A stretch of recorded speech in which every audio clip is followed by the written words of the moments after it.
Buenas tardes, amigos telespectadores, bienvenidos una vez más a este su programa, El Lobo Estepario. Hoy tenemos con nosotros a una persona que ha estado en los medios de comunicación por determinados temas candentes y es Cristina Andreu. Buenas tardes, bienvenida, Cristina. Cristina Andreu, que es doctora en Psicología por la Universidad de Valencia, máster en Neuropsicología y especialista en perfilación criminal. Ha trabajado durante 13 años en atención temprana y desde 2001 lo hace en el Instituto de Medicina Legal de Aragón. Ha sido también durante 16 años profesora tutora de la UNED en el área de psicofisiología, profesora asociada a la Universidad de Zaragoza y docente en diversos centros públicos y privados. Actualmente es docente en el Máster de Psicología Clínica de la Fundación Universidad Empresa de Valencia. Es autora de diversas publicaciones científicas. Recientemente, en 2013, el pasado año, ha validado la tipología de Canter sobre abusadores sexuales de menores condenados por este delito en España y participado en la preparación y análisis junto con el Grupo de Homicidios de Zaragoza en la prueba PER 300 en el caso del crimen de Ricla, la primera vez que se realizaba en España. Cristina, ¿qué te atrajo de la psicología? ¿Por qué te decantaste por ese campo del saber? Pues supongo que una adolescencia un poco tortuosa, como a muchos compañeros, seguramente, vamos. Creo que sí, que fue eso, sobre todo pues una cierta tendencia a la introspección, a estar con uno mismo, a analizarse a sí mismo. Creo que entré por ahí, ¿no? Y luego, afortunadamente, me encontré con una disciplina pues mucho más científica, mucho más biológica, mucho más matemática, gracias al cielo, porque si no podía haberla acabado desbarrando en cualquier diván. Además es cierto, porque yo creo que tú un poco te derivas por la parte de la psicología, por esa parte más racional, más científica, ¿no? Porque la psicología tiene otras ramas, por decirlo así, como el psicoanálisis, que de científico, bueno, pues tiene, pero... ¿no? Sí, no, pero son un poco filosóficos, ¿no? También hay mucha filosofía en la psicología.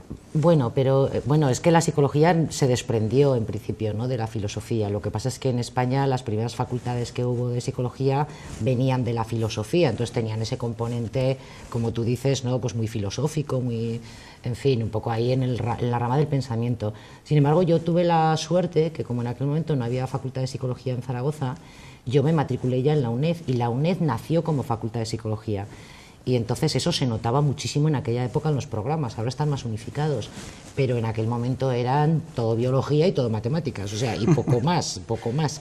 Entonces eso me formó y me deformó a la vez. Ahora la verdad es que lo agradezco porque creo que han sido los dos componentes, digamos, del conocimiento que yo adquirí en aquella época que más útiles me han sido en el trabajo. Sí, sí, así es. Pero quiero decir que el psicoanálisis no se estudia en psicología en las facultades, o sea, puede ser una especialidad en algún momento, pero yo conozco pocos psicólogos psicoanalistas, conozco más psiquiatras que psicólogos. Sí, ese es otro debate también, la psicología y la psiquiatría, bueno, ¿no? Sí, ese es otro Porque debate. En Estados Unidos yo creo que los psicólogos sí que pueden prescribir fármacos, por ejemplo, ¿no? En Estados Unidos la psicología tiene una consideración mucho mayor que en España. En España yo creo que como todas las profesiones que se han feminizado, pues se han devaluado. Es que eso es la historia, ¿eh? O sea, y no es que yo sea una... En fin, pero es así, vamos, me parece. Esa explicación no la había comprendido. Pues en general en la historia las profesiones que se feminizan tienden a devaluarse. Siempre me había preguntado por eso, por qué la psiquiatría sí que estaba muy... Yo creía que era como más de la rama médico-sanitaria, entonces claro, por eso y porque tenía corresponde, claro, se deriva, ¿no? Son especialistas, primero medicina y luego la especialidad en psiquiatría. Pero yo creo que también tanto la psicología como la psiquiatría, y ahí me voy a meter en opinar sobre los psiquiatras, pero vamos, quiero decir que con toda, en fin, con toda afabilidad, ¿no? Yo creo que tenemos que, o sea, que el conocimiento, digamos, y los avances donde se están produciendo sobre todo es en el ámbito de la neuropsicología, de la neuropsiquiatría. Entonces, que va a haber que remitir, nos vamos a tener que remitir y vamos a ir confluyendo todos, digamos, sobre todo pues en el conocimiento alrededor del cerebro, ¿no? Creo que va a ser así. Yo me acuerdo cuando empecé psicología también me quedé sorprendido de que en primero ya tenía estadística. Sí. Yo decía, Dios mío, ¿dónde me he metido? Sí, yo quería tumbarme en el diván, ¿no? A darle vueltas a la cabeza y a pensar en los sueños. Ya. Has dedicado muchos años al tema de la atención temprana. Sí. Cuéntanos un poco qué es la atención temprana. Pues la atención temprana pues es una atención, digamos, que se da a los niños de muy temprana edad, de 0 a 3 años, antes de su escolarización incluso en los colegios, ¿no? Pues en las escuelas infantiles o en las guarderías o en niños en ámbito domiciliario, que lo que trata es de prevenir algunos problemas de desarrollo que puedan tener los niños que sean detectables ya a esas edades y tratarlos tempranamente de tal manera que los niños tengan la mejor evolución posible, ¿no? También atendiendo pues a las necesidades de los padres, explicándoles pues cómo manejarse con el niño, cómo estimular determinadas áreas. Entonces, en lo que se centra es en las edades muy tempranas, como su nombre indica, ¿no? ¿Cómo lo ves en España? Porque tengo entendido que más o menos un 7% de esa población infantil necesitaría atención temprana y la está recibiendo, no, un 5%, perdón, creo que es las últimas cifras, y la está recibiendo realmente un 0,7%. Sí, así es. Además es que, claro, cada vez ese tipo de población porcentualmente es mayor, porque claro, ahora afortunadamente hay muchos niños que nacen con problemas, o sea, que tienen ya problemas en el nacimiento y que afortunadamente ahora sobreviven, pero claro, muchos de ellos con unas secuelas que luego pues hay que abordar, claro, que no se trata solo de salvar al niño, luego hay que hacerse cargo de todo el tratamiento. Entonces, pues hubo una época, digamos, dorada, ¿no? Cuando en España, digamos, pues al poco tiempo de la transición se empezaron a desarrollar los servicios sociales, los servicios, en fin, se universalizaron, digamos, ¿no? Entonces a finales de los 80, los 90, pues hubo, digamos, una época de florecimiento, ¿no? De este tipo de servicios.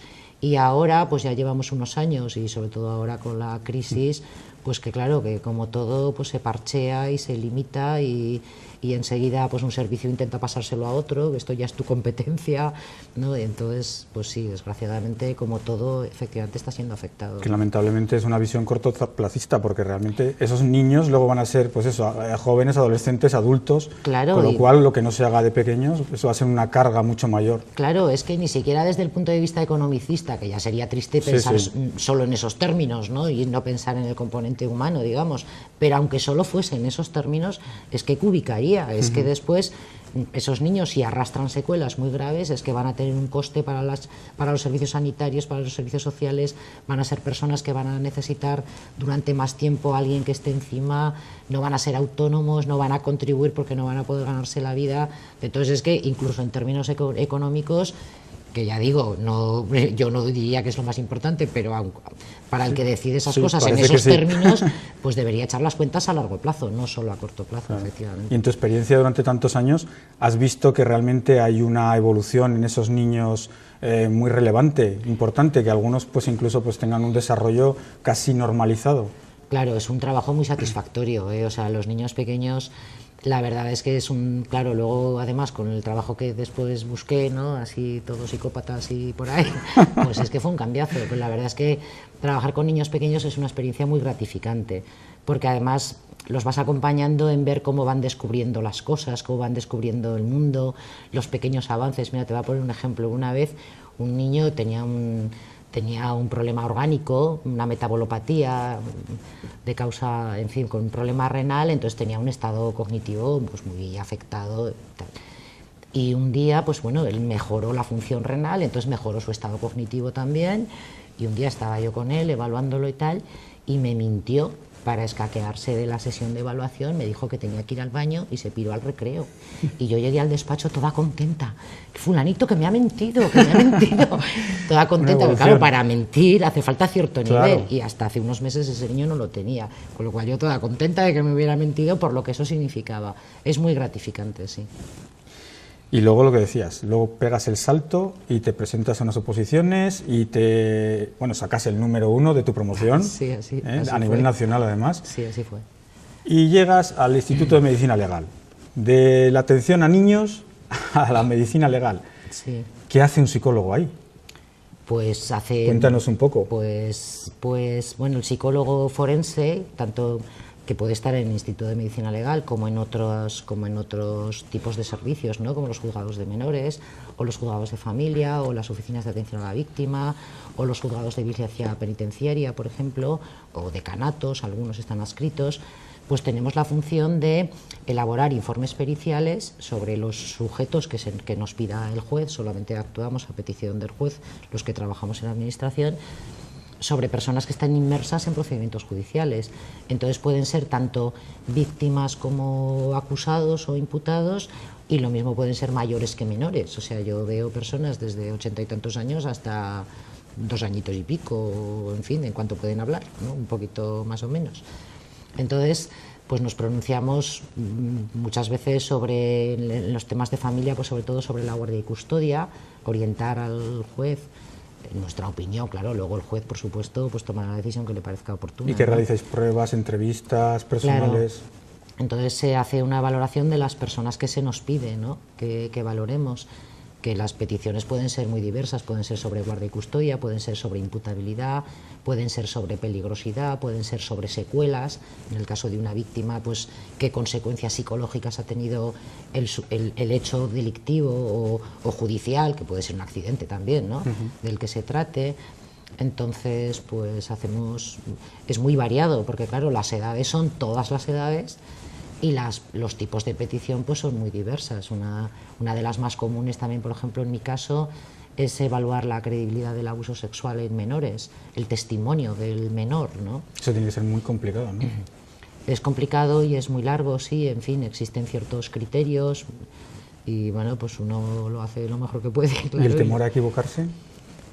¿Cómo claro, lo llevas? Sí, eso siempre está. Yo siempre pienso... Primero, que en último extremo yo no tomo la decisión, que la decisión la toma el juez, que para eso cobra... Claro, pero al valorar conduces y es bastante, su responsabilidad. ¿No? Bueno, pero es de libre apreciación. O sea, cuando yo emito un informe, yo he tenido acceso a un conjunto de información, pero quizá no a toda la información. El juez, que aparte es su función y para eso está preparado, pues tiene acceso a lo mejor a veces a mucha más información, y entonces lo que yo le pueda contar pues lo ponderará junto con el resto de pruebas que tenga. Y luego, por otro lado, siempre me consuela un poco pensar, porque eso, claro, ese miedo muchas veces lo tienes, ¿no? Siempre me consuela pensar que siempre el ámbito de justicia es un ámbito donde hay muchos poderes y muchos contrapoderes. O sea que incluso si el juez toma una decisión que a una de las partes no le conviene, siempre puede recurrir, y habrá otros jueces pues que vuelvan a valorar exactamente lo mismo. Entonces, en fin, si entre todos nos equivocamos, pues bendito sea, ¿qué le vamos a hacer? Pero hay muchas secuencias donde poder enmendar, ¿no? Si ha habido algún error. Y la otra parte además también puede aportar sus psicólogos forenses. Claro, por supuesto, sí. Si lo proponen y el juez los admite, pues la otra parte puede presentar informes periciales de otras personas, ¿no? De psicólogos privados o psiquiatras o un profesional que corresponda, vamos. Y encima eres especialista en perfiles criminales. Cuéntanos también un poco qué es eso, porque suena... Yo lo más próximo a perfiles criminales es la serie, ya claro. Más que CSI, incluso la de Mentes Criminales, ¿no? Que parece que se aproxima ya... Lo que pasa es que esos señores van con sus pistolas, aparecen ahí en las escenas del crimen. No creo que sea así, evidentemente, en España. No, en España no, porque, bueno, primero la organización policial y pericial en Estados Unidos es diferente que la española, ¿no? Pero bueno, lo de perfilación, en el fondo lo que quiere decir es que, o sea, en lo que se basa es que las personas que cometen algunos tipos de delitos de una determinada manera es porque tienen determinadas características personales, digamos, ¿no? Entonces, de lo que se trata es de analizar las características del delito, de la escena del delito, de cómo se ha producido, cómo se ha organizado, qué muestras de conducta hay allí, para de ahí inferir características personales que permitan la identificación del sujeto, del autor, aunque sea desconocido en ese momento, claro. Hay dos maneras, digamos, dos grandes maneras, por decirlo así, de hacerlo. Una, la deductiva, y la otra, la inductiva. La deductiva es un poco el modelo del experto, ¿no? Que ve que hay una hoja doblada y dice tal cosa, y yo pienso, ¿de dónde lo habrá sacado eso? Porque parece un poco lo de las películas, ¿no? Un poco así deductivo. Y el otro método, que es un poco más al que yo me adscribo, es el inductivo, que es el método estadístico. Que es decir, bueno, pues vamos a ver cuántas personas que han cometido este mismo tipo de delito tenemos, vamos a ver de qué distintas maneras los han cometido y vamos a ver cómo son en función de esas maneras, ¿no? Que es un poco lo que he hecho justamente con lo de los abusadores sexuales. Entonces lo que yo digo muchas veces, hay dos modelos de experto, como en todo, como en medicina, como en todo. El modelo del metodólogo, o sea, del que utiliza un método, y el modelo del iluminado. O sea, que es del divino, ¿no? Es que esto es así porque yo soy divino y yo lo digo yo y ya está. Es un poco el de la tele, ¿no? También, que en fin. Sí, hay una vía intuitiva y luego la racional, evidentemente. Sí, claro, sí. Cuéntanos un poco, pues eso, los modelos, o los tipos de perfiles así criminales que hay, así un poco en general, y luego respecto a la tipología de Canter, ¿qué es eso? Porque también nos llama la atención. Bueno, respecto a los modelos, es que hay muchos modelos para distintos tipos de delitos, se han ido, en fin, sobre todo eso a partir de Canter, que es un profesor de Facultad de Psicología de la Universidad de Liverpool. Porque tiene algo que ver con eso que llamamos el depredador. ¿Este es un depredador? Bueno, esa es una terminología utilizada sobre todo por la Unidad de Análisis de la Conducta del FBI, que utiliza más el método deductivo que el inductivo. O sea, digamos que el FBI es un poco contrapuesto al modelo de Canter, ¿no? Entonces, esa clasificación, ¿no?, de merodeador, en fin, estas cosas de cómo se desplaza y tal, pues bueno, son interesantes, pero en el fondo son modus operandi, ¿no? O sea, es manera de cómo se produce el delito.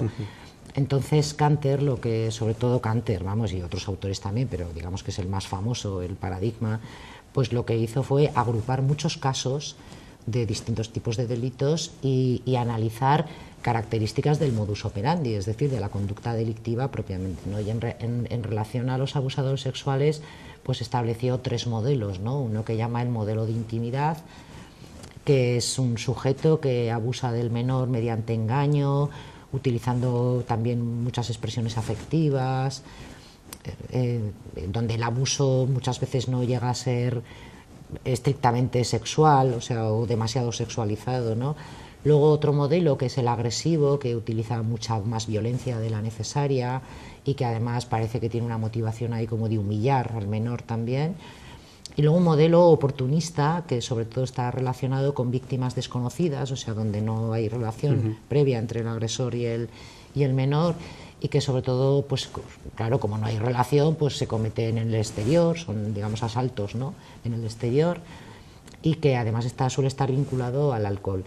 Entonces, bueno, pues yo en una muestra de 206 sujetos condenados en España por ese tipo de delitos, pues analicé esos patrones y efectivamente salían esos, y luego encontré un tipo mixto, que también Canter lo menciona, pero luego no lo desarrolla demasiado, que es un agresivo oportunista, que además tiene características de personalidad de las más severamente psicopáticas, ¿no? O sea, de los más duros, digamos, ¿no?, de los más peligrosos también. Entonces, bueno, eso nos puede ayudar, porque es importante saber que cuando uno es de un tipo, las conductas que va a cometer son de un tipo determinado. Entonces eso nos puede ayudar a, primero, identificar al tipo de agresor y además a predecir el riesgo también que puede haber para el menor, ¿no? Porque según qué tipo no es lo mismo. O sea, yo a veces en la tele la gente, claro, es del tipo de delito que alarma mucho y que además repugna, o sea, eso es evidente. Pero claro, no todos son iguales y no todos tienen el mismo pronóstico y no todos tienen el mismo riesgo. Entonces, bueno, pues todos a la cárcel de por vida, pues oiga, lo que diga la sociedad, pero desde luego no todos son iguales, lo que no estoy justificando, lo sé, pero quiero decir que desde el punto de vista del riesgo, pues conocemos perfiles que son mucho más virulentos que Pero ya otros, estás ¿no? entrando en el tema de que a lo mejor son recuperables muchos tipos de estos, ¿no? Es que muchos de ellos no vuelven a reincidir una vez, sobre todo los intrafamiliares, por ¿Sí? ejemplo, que no han cometido ningún tipo de delito en el ámbito sexual extrafamiliar, no suelen volver a reincidir una vez que son detenidos. Claro, si no los detienen, ahí se están, pero una vez que los detienen, muchas veces la tasa de reincidencia de ese subtipo es muy pequeña. O sea que realmente, pues eso, clasificarlos con esa metodología sirve para luego, pues, imponer las penas. Claro, etcétera, orientar ¿no? la medida también, orientar la medida en el tribunal, ¿no? Decir, bueno, pues este sujeto pertenece a este tipo, eso conlleva estos riesgos y por lo tanto yo recomiendo estas medidas. Luego el tribunal pues hará lo que considere, claro. Yo sé que tú eres una persona muy racional, muy centrada en lo científico, pero también sé que eres una persona que tiende mucho a la justicia social. Entonces, ¿cómo puedes conllevar tu desarrollo profesional con lo que es tu personalidad, ese deseo de la justicia social, con el, a lo mejor, pues eso, presentar unas pruebas que en un determinado caso, pues sabes que están favoreciendo a un tipo de sujeto? Es que hay que ser muy profesional, eso para empezar, ¿no? Es que yo ahí tengo la suerte de que tengo mucha curiosidad, o sea, yo no tengo ninguna pretensión de juzgar. Uno de los primeros consejos que me dieron cuando empecé a trabajar en esto fue, bueno, tú haz tu trabajo y déjalos a ellos, a los jueces, ¿no? Que hagan el suyo. O sea, no intentes conocer qué han opinado de tu informe, ni cómo lo han usado, ni... Porque la siguiente vez te influirás tú a ti misma, te condicionarás. Tú pon lo que tengas que poner, lo más claro que puedas y a correr. Y ellos que hagan lo que tengan que hacer. Y fue un excelente consejo. Y además a mí me encaja muy bien, porque yo... O sea, yo sé que no tengo, yo no juzgo, o sea, no es a mí al que le toca, y además moralmente tampoco me considero yo nadie para juzgar a nadie, ¿sabes? Yo lo que intento es entender, que no es lo mismo que justificar, pero lo que intento es entender cómo, y no digo por qué, digo cómo, qué proceso mental y emocional lleva a que alguien que aparentemente era normal, en fin, lo veías por ahí, parecía que tenía una vida normal y trabajaba y tenía una familia o lo que sea, y de repente un día hace algo tan anormal como pues abusar de un niño o una violación o un homicidio. O sea, y entender qué proceso lleva a alguien más o menos normal a hacer algo tan anormal, a mí me genera mucho interés intelectual. Y eso me salva, porque eso yo no tengo ningún prejuicio. Este desde luego es un trabajo donde uno, si uno tiene un prejuicio de decir, ay, es que yo con violadores yo no puedo, pues si no puedes, pues no lo hagas, está claro. O sea, es que si tienes ese tipo de prevención no puedes trabajar en esto, eso es evidente. Y por tu experiencia, hay mucha carga, porque yo creo que en todo este tipo de individuos, pues hay pues eso, unos factores, o en todos influyen evidentemente unos factores genéticos, unos factores sociofamiliares, unos factores de personalidad que desarrollas o no desarrollas. ¿Cómo ves tú la balanza, el equilibrio entre unos y otros? Porque aquí hay mucha costumbre de decir, al final es que la familia era desestructurada y destruyó su infancia, o la sociedad, es que es la sociedad la que corrompe, la que destruye.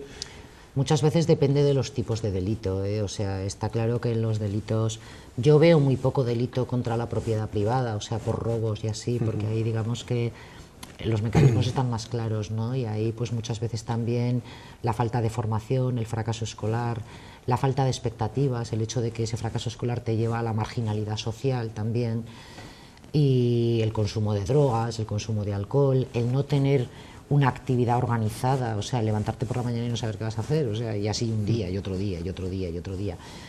El asociarte con determinados grupos, o sea, está claro que ahí hay caminos, digamos, hay recorridos delictivos que son más o menos claros, ¿no? En otros tipos de delitos, como por ejemplo el abuso sexual, en algunos hay algún componente también puntual, personal, de estresores puntuales, hay un cierto componente cultural también de algunos, en fin, en algunos tipos de población.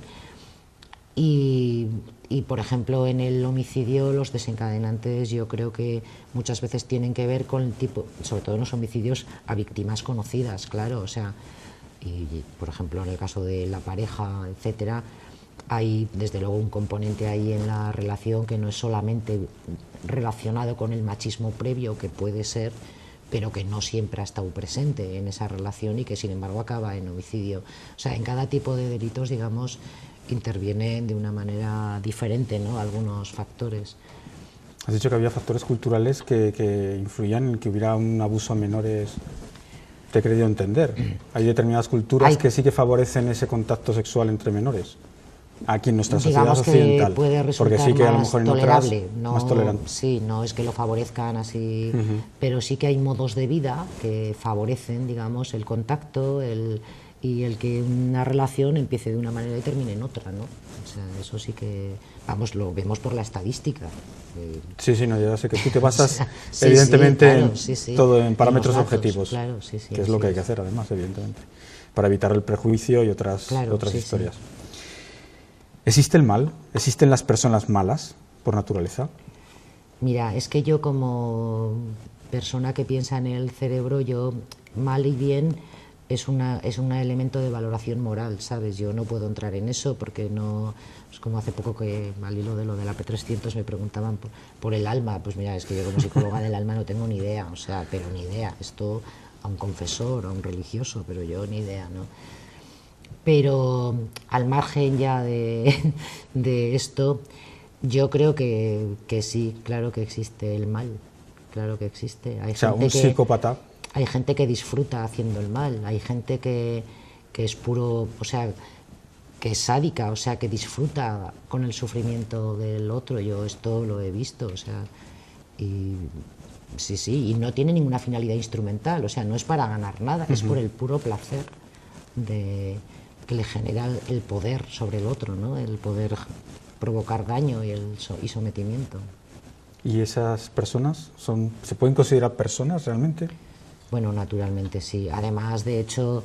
Te lo pregunto partiendo de la base de que evidentemente son personas, claro, pero bueno, que sí que se puede dar ese debate moral evidente también, en decir, bueno, es que no merecen ni el título de persona, ¿no? Yo creo que el debate no va a ir por ahí ahora ya en el futuro, sino que va a ir por la neuropsicología. O sea, se sabe, por ejemplo, que muchos psicópatas tienen afectadas, digamos, en algún grado, lo que llamaríamos las conexiones entre la parte emocional del cerebro y la parte más de la corteza, ¿no? Sobre todo el lóbulo frontal, y que regula la conducta.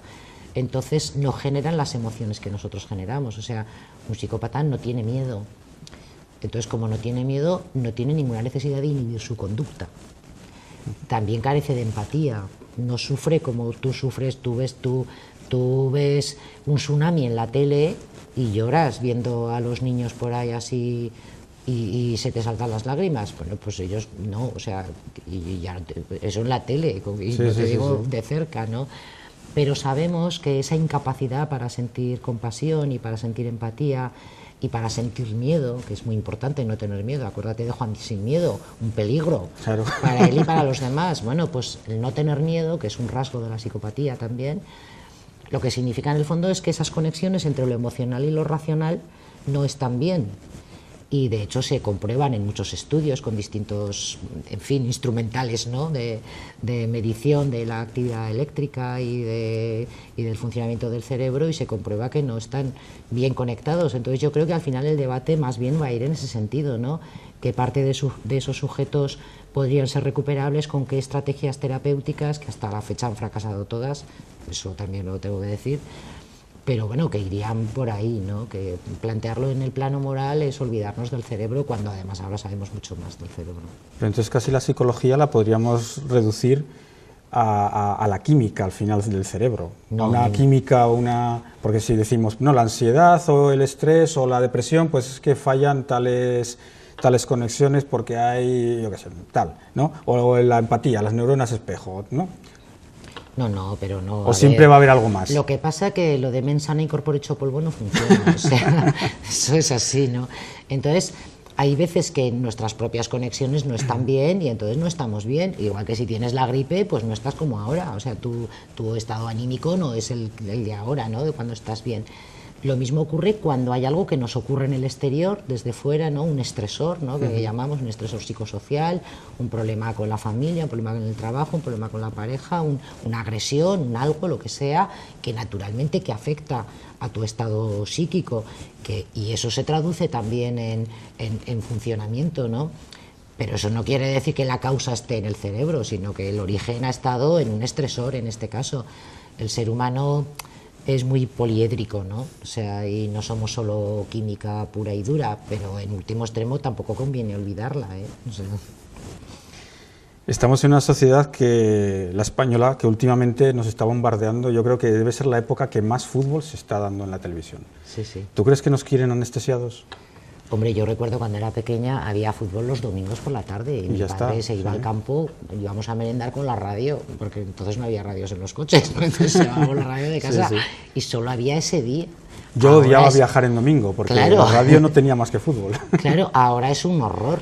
O sea, ahora es un horror. Entonces, claro, yo, en fin, luego cuando ves encima futbolistas que defraudan Hacienda, yo digo, bueno, y encima aún la gente les aplaudirá, es que ya es la monda. Pues sí, claro, es que algo hay que darle a la gente para que se entretenga y no piense en cuáles son sus problemas. Seguimos como cuando los romanos, igual. Efectivamente, sí, pero sin pan, porque por lo menos los romanos daban pan y circo, pero es que ahora ya ni pan. Efectivamente, sí. Yo creo que es eso, y luego pues mucha telebasura, mucho... En fin, y hasta los telediarios, ¿no? Si es que además nos hablan de cosas que es que no le importan a nadie, es que solo les importan a ellos. A mí han dejado de interesarme, es que me parece aburridísimo, y además igual me da el de hoy que el de la semana pasada. Son iguales. Es que me parecen iguales. ¿Tú crees que realmente hay un darwinismo social o hay una especie de selección natural en nuestro modo, en el sistema que hemos montado, ¿no? En el cual realmente quienes llegan más arriba si eso es el triunfo o el éxito, como con muchos otros contertulios hemos comentado, para ellos será el triunfo o el éxito, ¿no? Llegar arriba en la cima social. Llega arriba el más psicópata, el más narcisista, el que no tiene empatía, el que no tiene en absoluto, el que es sádico por naturaleza. Llega arriba el que no tiene escrúpulos. Yo creo que el sistema está montado para eso, ¿no? Para que desde luego no sea por meritocracia, sino por tragaderas.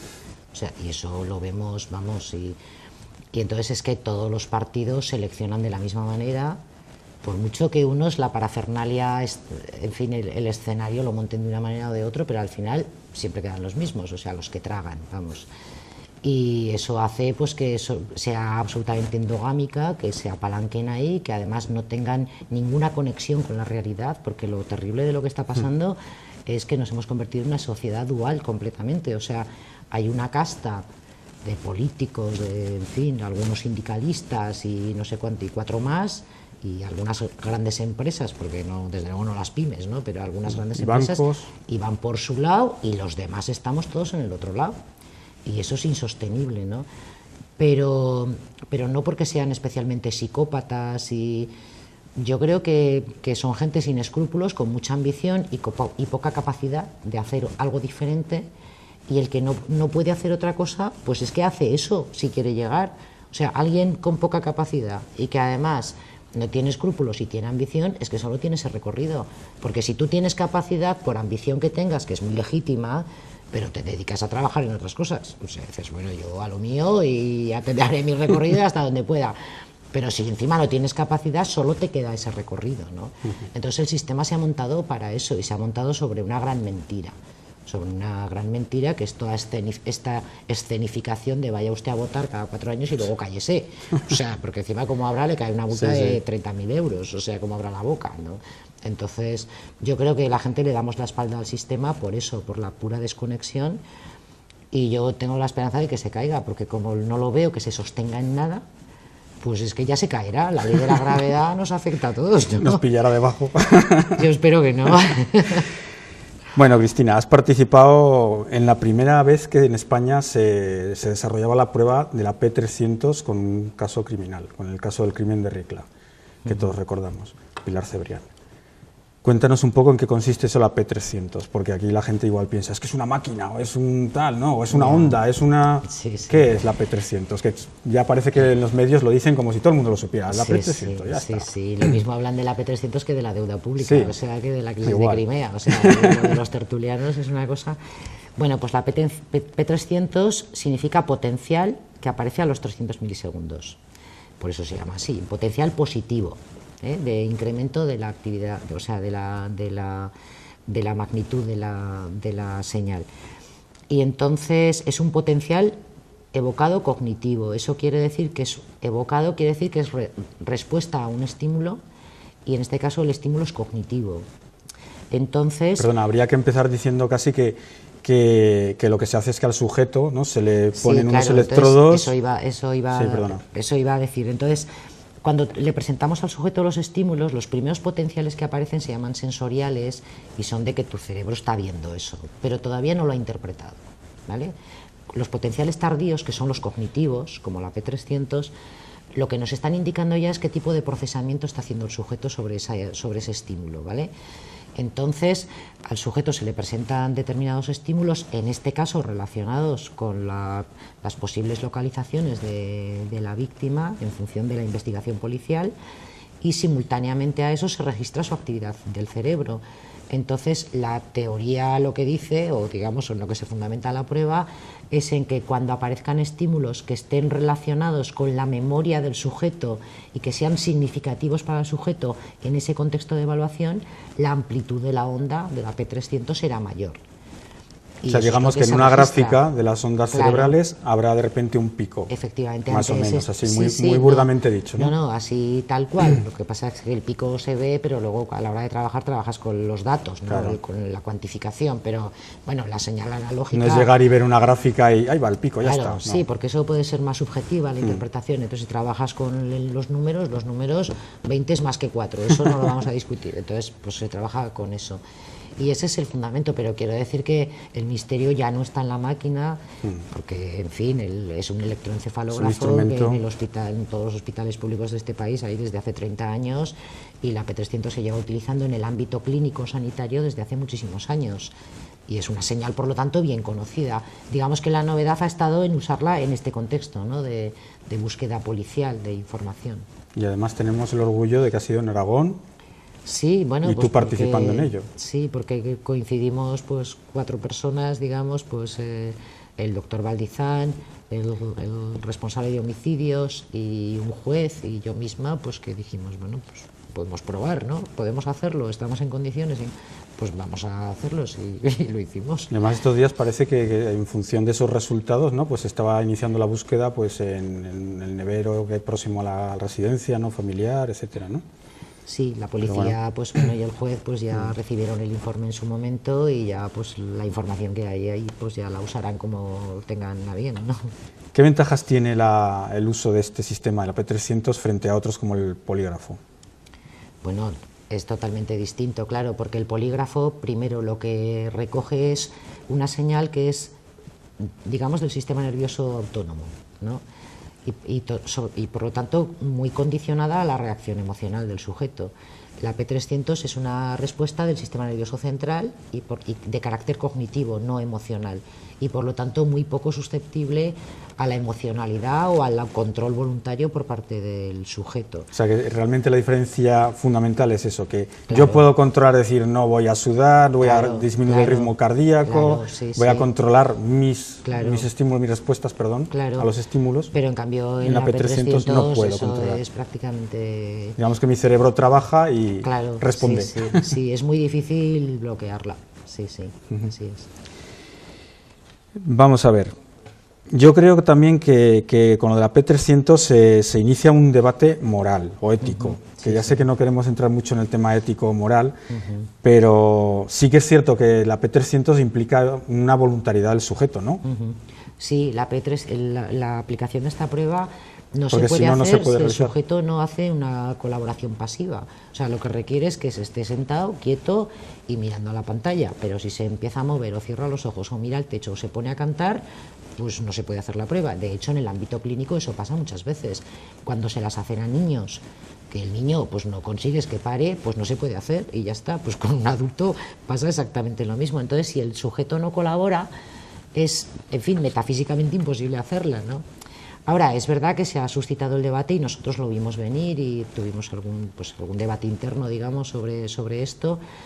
Y bueno, pues los jueces dirán, quiero decir que eso, en fin, a eso estamos todos. Realmente siendo una prueba voluntaria no debería haber ese debate, ¿no? Bueno, pero pues algunos, en fin, parte de la judicatura pues puede opinar o se ha suscitado el debate, ¿no?, de si va en contra de su derecho a no declarar. Bueno, pues eso ya se resolverá judicialmente, quien tenga que pronunciarse ya se pronunciará. Ahora, yo sí lo que creo es que si no es con esta P300, pues será con cualquier otra técnica, pero más adelante va a ser inevitable que el derecho se tenga que ir pronunciando sobre técnicas que, sobre todo, muchas de ellas van a proceder de las neurociencias y que van a intervenir, digamos, o se van a proponer para algunos procedimientos judiciales, y el derecho no va a poder permanecer ajeno a estos avances y tendrá que ir pronunciándose, y a lo que digan estaremos todos. Eso o sea que podemos llegar a que una P300 se haga igual que se hace una prueba, una huella dactilar o una prueba de ADN. Bueno, yo lo que señala, claro, también la huella dactilar y el ADN en su momento, bueno, era la bomba y ya decían, pues los abogados, pues nos vamos todos a casa, porque ya con el ADN ya... Pero bueno, pues luego todo se encarrila, todo encuentra su lugar y, en fin, y las cosas se adaptan, se limitan, se establecen las obligadas garantías, en fin, lo que se establezca, ¿no?, desde el punto de vista legal y de la defensa, y de la protección de los derechos, pues a eso estaremos todos. Pero ya hay una disciplina, en otros países ya tiene bastante desarrollo, que se llama neuroderecho o neurolaw, que tiene que ver con esto, ¿no?, con cómo las neurociencias están ya interviniendo, digamos, participando en procedimientos que puedan afectar a la imputabilidad, a la valoración del riesgo, a la orientación de tratamiento, incluso al libre albedrío, a la toma de decisiones en un acto delictivo concreto. Entonces, pues todo eso poco a poco, en fin, se irá debatiendo y se irá produciendo jurisprudencia, pero bueno, eso es la historia, ¿no? Es la evolución. En esta cuestión de la P300 hay dos preguntas también así que me hago yo. ¿Hasta qué punto, porque en el caso de Carcaño, que lo hemos vivido recientemente y en el que tú también ibas a participar, hasta qué punto el narcisismo, el afán de protagonismo de un sujeto como este señor, pues no puede decir, sí, yo me presento a la prueba porque yo estoy aquí y encima les voy a dar una lección a todos, porque es un señor que lleva esquivando a la justicia, ni se sabe ya, ¿no? A la justicia social con la familia, por decirlo así, ¿no? De darle descanso, ¿no? Entonces, bueno, yo puedo hasta ese punto llegar a decir, me presento a la prueba, la voy a pasar y encima no les voy a dar ninguna pista, porque claro, a lo mejor resulta que las imágenes que son seleccionadas, que es el trabajo muy importante también, aparte del análisis luego de los datos posterior, claro. hay un trabajo muy importante de selección de esas imágenes, ¿no? Claro, que puedan ser realmente relevantes cognitivamente para el sujeto, porque a lo mejor este señor resulta que al sitio donde enterró a la chica, pues no le da ninguna importancia en su demencia, ¿no? ¿O sí? Bueno, demencia. Bueno, demencia, lo vamos a llamar así por... Si tú fuera demencia no estaría en la cárcel, estaría en un psiquiátrico, seguramente. Bueno, lo que pasa que, claro, lo del narcisismo, bueno, pues hasta qué punto interviene, pues yo no lo sé, porque no, en fin, las motivaciones que hayan podido tener estas personas para, en fin, o en el caso de Carcaño en concreto, para sentarse a hacer la prueba y prestarse de manera voluntaria, pues yo las desconozco. Claro que pueden jugar un papel, o sea, pero bueno, al final lo que vale es el consentimiento, o sea, si el consentimiento es válido y lo importante es que el sujeto cuando se sienta allí y le ponen el gorro con los electrodos, sabe primero qué consecuencias puede tener eso, o sea, si la prueba consigue detectar lo que busca, pues bueno, pues eso llevará a la policía a localizar los restos, caso de que la localización esté dentro de los estímulos, como tú muy bien has dicho antes, porque esto es estímulo-respuesta, o sea, si el estímulo no está, pues no hay pe que valga, ¿no? Y si conoce esas consecuencias y además sabe también que puede esquivar la prueba de manera tan sencilla como cerrar los ojos, pues bueno, pues ya eso, yo entiendo que es su decisión. Luego los juristas ya veremos lo que dicen, ¿no? Pero yo, desde mi postura, a mí me parece que él puede evitar la prueba si quiere, con cerrar los ojos o menos, vale. Entonces, bueno, yo no entro en las motivaciones, quiero decir que es en el campo de la especulación que puede caber, pues seguramente cabrá. Y si no en este caso, pues a lo mejor en otros, ¿no? Pero claro, puede ser una motivación, porque claro, yo también me hago la pregunta de si lleva 5 años tomándose el pelo, ¿y ahora por qué? Bueno, pues esa puede ser una razón, puede haber otras. Me resulta quizá más extraño en el caso de Ricla, porque es una persona de un perfil muy diferente, ¿no? Entonces, no sé cómo... Porque realmente a lo mejor ahí sí que se llega a descubrir la verdad. Aunque bueno, la P300 no es verdad o mentira, sino realmente... No, lo que quiero decir es que en Estados Unidos, por ejemplo, la P300 y en otros países se ha utilizado como verdad o mentira, o culpable o inocente. En España eso es imposible y el ordenamiento jurídico eso lo prohibiría totalmente y vamos, y yo me horrorizaría, o sea, yo prefiero ponerme en manos de unos jueces que lo van a tener todo en cuenta que no de un aparato, o sea, yo eso lo tengo claro para mí y para todos. Pero en el ordenamiento jurídico de otros países, si el sujeto consiente, eso lo admiten.